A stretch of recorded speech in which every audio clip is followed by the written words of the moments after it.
Red alert ಇವತ್ತಿನಿಂದ ಭಾರಿ ಮಳೆ ಆಗಬಹುದಾದಂಥ ಸಾಧ್ಯತೆ ಇದೆ ಅಂತ ಹವಾಮಾನ ಇಲಾಖೆ ಹೇಳ್ತಾ ಇದೆ.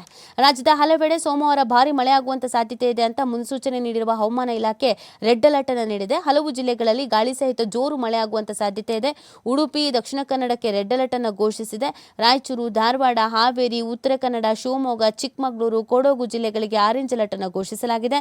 ಬೀದರು, ಕಲಬುರಗಿ, ಯಾದಗಿರಿ, ವಿಜಯಪುರ, ಬಾಗಲಕೋಟೆ, ಗದಗ, ಕೊಪ್ಪಳ, ಬೆಳಗಾವಿ, ತುಮಕೂರು, ಹಾಸನ, ಚಿಕ್ಕಬಳ್ಳಾಪುರ ಜಿಲ್ಲೆಗಳಲ್ಲಿ ಗುಡುಗು ಸಹಿತ ಧಾರಾಕಾರ ಮಳೆ ಆಗುವಂತ ಸಂಭವ ಇದೆ ಅಂತಲೂ ಕೂಡ ಇಲಾಖೆ ತಿಳಿಸಿದೆ.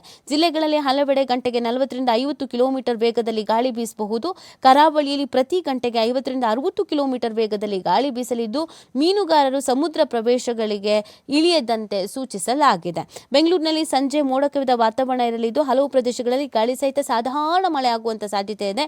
ಗರಿಷ್ಠ ಉಷ್ಣಾಂಶ 30 ಡಿಗ್ರಿ ಸೆಲ್ಸಿಯಸ್ ಮತ್ತು ಕನಿಷ್ಠ ಉಷ್ಣಾಂಶ 21 ಡಿಗ್ರಿ ಸೆಲ್ಸಿಯಸ್ ಇರಲಿದೆ ಅಂತ ಇದೀಗ ಹವಾಮಾನ ಇಲಾಖೆ ತಿಳಿಸಿರುವಂಥದ್ದು. ಸೊ ಹಾಗಾಗಿ ಒಂದು ಸ್ವಲ್ಪ ಕೆಲವು ಜಿಲ್ಲೆಗಳಲ್ಲಿ ರೆಡ್ ಅಲರ್ಟು ಆಮೇಲೆ ಆರೆಂಜ್ ಅಲರ್ಟು ಎಲ್ಲ ಇರೋದ್ರಿಂದ ಸ್ವಲ್ಪ ಮಟ್ಟಿಗೆ ಎಚ್ಚರಿಕೆಯನ್ನು ವಹಿಸುವುದು ಸೂಕ್ತ. ರೆಡ್ ಅಲರ್ಟು ಇವತ್ತಿನಿಂದ ಭಾರಿ ಮಳೆ ಆಗಬಹುದಾದಂಥ ಸಾಧ್ಯತೆ ಇದೆ ಅಂತ ಹವಾಮಾನ ಇಲಾಖೆ ಹೇಳ್ತಾ ಇದೆ. ರಾಜ್ಯದ ಹಲವೆಡೆ ಸೋಮವಾರ ಭಾರಿ ಮಳೆ ಆಗುವಂಥ ಸಾಧ್ಯತೆ ಇದೆ ಅಂತ ಮುನ್ಸೂಚನೆ ನೀಡಿರುವ ಹವಾಮಾನ ಇಲಾಖೆ ರೆಡ್ ಅಲರ್ಟ್ ಅನ್ನು ನೀಡಿದೆ. ಹಲವು ಜಿಲ್ಲೆಗಳಲ್ಲಿ ಗಾಳಿ ಸಹಿತ ಜೋರು ಮಳೆ ಆಗುವಂಥ ಸಾಧ್ಯತೆ ಇದೆ. ಉಡುಪಿ, ದಕ್ಷಿಣ ಕನ್ನಡಕ್ಕೆ ರೆಡ್ ಅಲರ್ಟ್ ಅನ್ನು ಘೋಷಿಸಿದೆ. ರಾಯಚೂರು, ಧಾರವಾಡ, ಹಾವೇರಿ, ಉತ್ತರ ಕನ್ನಡ, ಶಿವಮೊಗ್ಗ, ಚಿಕ್ಕಮಗಳೂರು, ಕೊಡಗು ಜಿಲ್ಲೆಗಳಿಗೆ ಆರೆಂಜ್ ಅಲರ್ಟ್ ಅನ್ನು ಘೋಷಿಸಲಾಗಿದೆ.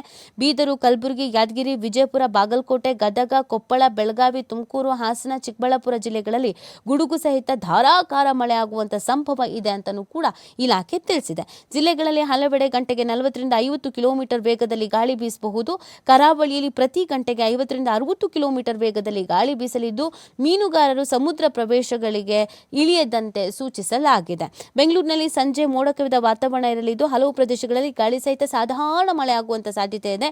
ಗರಿಷ್ಠ ಉಷ್ಣಾಂಶ 30 ಡಿಗ್ರಿ ಸೆಲ್ಸಿಯಸ್ ಮತ್ತು ಕನಿಷ್ಠ ಉಷ್ಣಾಂಶ 21 ಡಿಗ್ರಿ ಸೆಲ್ಸಿಯಸ್ ಇರಲಿದೆ ಅಂತ ಇದೀಗ ಹವಾಮಾನ ಇಲಾಖೆ ತಿಳಿಸಿರುವಂಥದ್ದು.